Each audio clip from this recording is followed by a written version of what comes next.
하나님 말씀 열왕기 하 12장 1절에서 8절 말씀입니다.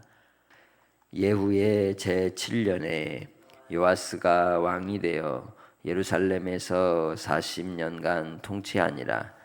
그의 어머니의 이름은 시비아라 브엘세바 사람이더라. 요아스는 제사장 여호야다가 그를 교훈하는 모든 날 동안에는 여호와 보시기에 정직히 행하였으되 다만 산당들을 제거하지 아니하였으므로 백성이 여전히 산당에서 제사하며 분향하였더라. 요아스가 제사장들에게 이르되 여호와의 성전에 거룩하게 드리는 모든 은 곧 사람이 통용하는 은이나 각 사람의 몸값으로 드리는 은이나 자원하여 여호와의 성전에 드리는 모든 은을 제사장들이 각각 아는 자에게서 받아들여 성전의 어느 곳이든지 파손된 것을 보거든 그것으로 수리하라 하였으나 요아스 왕 제23년에 이르도록 제사장들이 성전에 파손한 데를 수리하지 아니하였음는지라. 요아스 왕이 대제사장 여호야다와 제사장들을 불러 이르되 너희가 어찌하여 성전에 파손한 데를 수리하지 아니하는 이제부터는 너희가 아는 사람에게서 은을 받지 말고 그들이 성전에 파손한 데를 위하여 드리게 하라. 제사장들이 다시는 백성에게 은을 받지도 아니하고 성전 파손한 것을 수리하지도 아니하기로 동의하니라. 아멘. 처음 마음으로 끝까지 가는 게 쉽지 않습니다. 우리가 예수님을 처음 믿었던 그 감격과 은혜를 생각하면 오늘 내가 어떤 직분을 받고 또 신앙의 연륜으로 어느 위치에 있다 할지라도 변함이 없이 겸손함으로 살아갈 텐데 우리는 우리가 쌓아온 업적이나 어떤 우리의 수고에 대한 대가를 기대하고 항상 바라는 그런 마음을 가지고 있습니다. 그러다 보면 하나님의 주시는 은혜가 당연한 것으로 여기게 되고 오히려 내가 하나님께 무언가 받을 만한 자격이 된다고 하는 욕심을 갖게 되죠. 이스라엘이 남유다와 북이스라엘로 둘로 갈라진 뒤에 이 오므리 왕조의 아합 왕 이후 북이스라엘이 완전히 바알의 우상에 빠져버린 상황이 되었고 그리고 아합의 딸이었던 아달랴가 남유다로 시집을 와서 유다에도 역시 썩은 사과 마냥 부패하고 타락의 길로 가게 되었죠. 가나안 족속이 살았던 그 땅에 들어가 사는 이스라엘 백성들이 하나님을 만나고 하나님을 배우기 위하여 다윗을 통해 성전을 지으라는 그러한 준비가 되었고 솔로몬으로 성전을 지었을지라도 여전히 백성들은 높은 산 꼭대기에 세워둔 우상에게 제사하는 산당에 가서 여호와께 제사를 드렸습니다. 아무리 우리의 생각이 바뀌고 삶이 바뀌어도 우리의 형식과 틀을 바꾸지 않으면 그 구습과 옛사람으로 돌아가게 됩니다. 그래서 처음부터 하나님께서는 모든 걸 제거하라고 하신 것이죠. 우리의 삶도 그렇습니다. 나의 과거에 대한 하나님을 배반하고 대적하며 하나님 없이 살았던 삶에 대한 것을 철저히 끊어버리지 않으면 언제든지 돌아갈 수 있는 거죠. 또 하나님께 온전한 드림이 되지 않는다는 겁니다. 그래서 처음 마음을 잊지 않고 항상 겸손히 하나님께서 주시는 그 은혜에 감사하며 사는 삶의 태도가 필요한 것입니다. 이 아달랴의 불의와 부패함으로 인하여 남유다의 위기가 왔을 때 하나님께서 구원의 역사를 이루기 위해 여호야다라고 하는 제사장을 준비시키셨고 이 여호야다와 그의 부인이었던 여호세바가 조카 요아스를, 이제 막 갓 태어난 아기 요아스를 숨겨 6년을 키우게 되었고, 그가 7살이 되었을 때 왕으로 세우게 되죠. 그 과정에서 여호야다는 목숨을 걸지 않았을까요? 죽을 수도 있다는 그러한 사생결단의 각오로 했을 것입니다.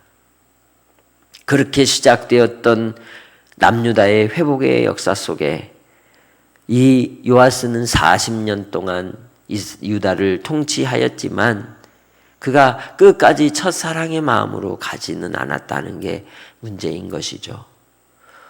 무엇보다도 그의 초기에 하나님께 대한 뜨거운 사랑과 섬김의 모습은 여호야다가 살아있을 때까지였습니다. 여호야다로 말씀의 교훈을 얻고 그 말씀의 가르침과 하나님의 말씀의 길을 갈 때는 정직히 행하였다는 거죠. 누가 보기에? 여호와 보시기에. 하나님의 존전 앞에서 살았다는 겁니다. 하나님의 말씀이 그 마음에 있을 때 가능하다는 거죠. 우리는 어떤가요? 하나님의 말씀이 내 안에 날마다 있나요? 하나님의 말씀을 우리는 하루라도 매일매일 읽고 듣고 그 말씀을 깨닫지 않으면 어느 순간 마치 휘발성 있는 그런 물질처럼 날아가 버리는 겁니다. 우리는 반복해서 들어야 되고 기억해야 하는 것이죠. 그래서 이스라엘 백성들은 쉐마라고 했던 겁니다. 이스라엘아 들으라, 들으라, 들으라. 계속해서 하나님의 말씀을 들으라고 하신 것이죠. 요아스를 키우고 돌보며 그의 후견인이 되었던 이 여호야다. 여호야다의 이름은 여호와를 알라라는 의미입니다. 하나님을 아는 것이 기본이죠. 하나님을 알므로 우리는 방향과 또한 삶의 길을 통하여 주시는 교훈을 얻게 되는 겁니다. 그래서 여호야다가 있는 동안 그는 정직히 행함으로 사람이 보기에도 아름다웠을 것입니다. 그런데 산당에서 제사하는 문제들에 대한 부분을 해결하지 못했다는 거죠. 마치 오래된 고착된 습관과 같아서 그 관습을 깨뜨리기가 쉽지 않았던 거예요. 남유다의 고질병이 산당 제사였습니다. 물론 하나님께 제사를 드렸을지라도 그곳은 무슨 자리? 우상의 자리이기 때문이죠. 내가 있는 곳이 어디인지 그래서 우리는 항상 자각해야 합니다. 아무 곳이나 우리는 갈 수 없고 아무 일이나 우리는 할 수 없고 아무나 만날 수 없는 것이 크리스찬이기 때문이죠. 주님께서 부르신 자리에, 주님께서 하라 하신 일에, 그리고 주님께서 만나라 하시는 그곳에서 아버지의 뜻을 이루는 자, 그가 하나님이 보시기에 정직한 복 있는 사람이기 때문입니다. 그래서 그가 이 고질적인 병을 해결하지 못한 가운데 있었지만 성전에 대한 뜨거움이 있었습니다. 아달랴 때의 성전을 완전히 무시하고 그리고 외면함으로 성전이 성전다운 역할을 하지 못한 채 거미줄이 가득한, 그리고 점점 낡아지고 쇠락한 상황이 되었지만 요아스가 왕으로 있음에도 불구하고 여전히 그랬다는 겁니다. 그런데 그 일을 해결하기 위해서 요아스는 재무장관을 성전 안에 자치적으로 두게 하고 그를 통하여 성전에 와서 내는 성전세와 그리고 자원 예물과 서원 예물을 은으로 받아 그 예물을 잘 활용하여서 성전을 수리하고 유지하고 보수하라고 명령을 내렸습니다. 그러나 어떻게 했습니까? 제사장들이 수리하지 않았습니다. 그 말은 뭘까요? 요아스가 여호야다로 왕의 자리에 섰다는 건 실제적인 권력이 어디에서 나온다는 거예요? 제사장들에게서 나온다는 거죠. 그런데 여호야다가 나이가 들고 힘이 빠지니 그 밑에 있는 사람들이 이권 다툼이 나는 겁니다. 어디나 재물이 쌓이면 거기엔 썩은 냄새가 나듯이 성전 안에 성전 예물과 그리고 또한 성전세로 모이는 재물들이 쌓일 때 그것이 어떻게 쓰이겠냐는 거죠. 하나님의 성전을 수리하는 일에 사용하지 않았다는 겁니다. 목적을 따라 쓰지 않았다는 거죠. 첫사랑의 자리를 생각하면, 하나님의 은혜를 생각하면 우리의 목적도, 우리의 사용되는 용도도 합당해야 함에도 불구하고 그러지 않았다는 겁니다. 그래서 요아스가 참다 못하여 어떻게 하게 됩니까? 제사장들에게 관여하지 말라 그러죠. 재물에 대하여 손대지 마라.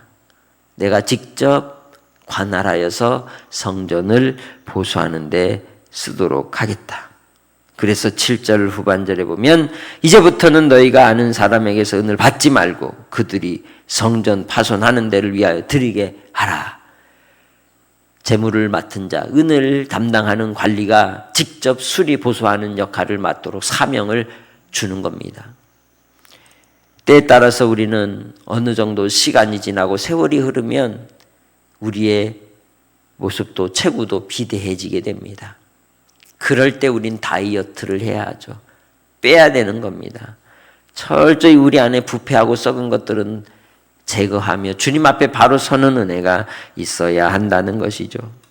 그래서 8절은 제사장들이 다시는 백성에게 은을 받지도 아니하고 성전 파손한 것을 수리하지도 아니하기로 동의했다는 거죠. 손 뗐다는 거예요. 그들이 점점 하나님 앞에 바른 길을 하지 못하기 때문이라는 거죠. 오늘 우리의 삶은 어떤지 우리 자신을 돌아보기 원합니다. 점점 요구가 많아지고 욕심이 많아지면 그 욕심이 신이 되고 우상이 되어서 자기를 찔러 고통에 빠지게 하는 것입니다. 주님 안에서 우리가 교회로 섬길 때에도 마찬가지입니다. 또한 가정 안에서 우리가 자녀들을 양육할 때도 그렇습니다. 직장에서도 그렇습니다. 내 위치가 높아져 가고 내 연륜이 깊어질 때 요령이 답이 아닙니다. 오히려 다시 기본으로 돌아가는 것이 답인 줄 믿습니다. 주님께서 보시기에, 여호와의 보시기에 정직히 행하는 삶을 통하여 응답의 역사가 나타나는 은혜가 있으시기를 주님의 이름으로 축복합니다. 우리에게 하나님을 알도록 하시기 위해 예수님이 오셨고, 그리고 예수 그리스도께서 우리에게 영생을 주셨습니다. 그 영생은 하나님과 그의 아들 예수 그리스도를 아는 것입니다. 예수 그리스도를 알므로 예수 그리스도 안에서 주시는 은혜의 교제 속에서 그 말씀을 통하여 하나님을 누리는 자가 되는 것이 복인 줄 믿습니다. 순간순간 우리가 당연하다 여기는 것들이 은혜임을 아시길 바랍니다. 당연하다 여기는 것들이 하나님이 주시는 하나님의 은총임을 기억하고 날마다 다시금 처음 마음으로, 처음 사랑으로 돌아가 주를 섬기며 나를 부르신 부름에 합당하게 행하는 성도들이 되시기를 바랍니다. 오늘 내가 주님 앞에 선하시고 기뻐하시고 온전하신 뜻을 기도하며 구하고 하나님께 우리 자신을 드려 영적 산제물로 하나님이 기뻐 받으실 만한 복된 한 날이 되시기를 주의 이름으로 부탁합니다. 아버지 하나님 감사합니다. 우리를 위하여 십자가로 구원의 은혜를 베푸신 예수 그리스도의 사랑으로 말미암아 오늘도 살아감을 고백합니다. 그 은혜를 잊지 않게 하옵소서. 첫사랑의 자리를 기억하게 하옵소서. 그리고 겸손히 주님을 따라가기 원합니다. 날마다의 삶을 통하여 주님을 만나고 주님과 믿음의 교제 속에 기쁨을 누리게 하옵소서. 의의 평강의 열매를 맺게 하옵소서. 오늘도 신앙의 기본으로 주님 앞에 성실과 진실함으로 하나님 앞에 서게 하시고 아버지 하나님 만남의 복이 있게 하시고 또한 사랑하는 성도들의 건강을 지켜주시고 한날의 삶을 하나님께 드릴 만한 산 제사가 되게 하옵소서. 감사 영광 돌리오며 예수님의 이름으로 기도합니다. 아멘.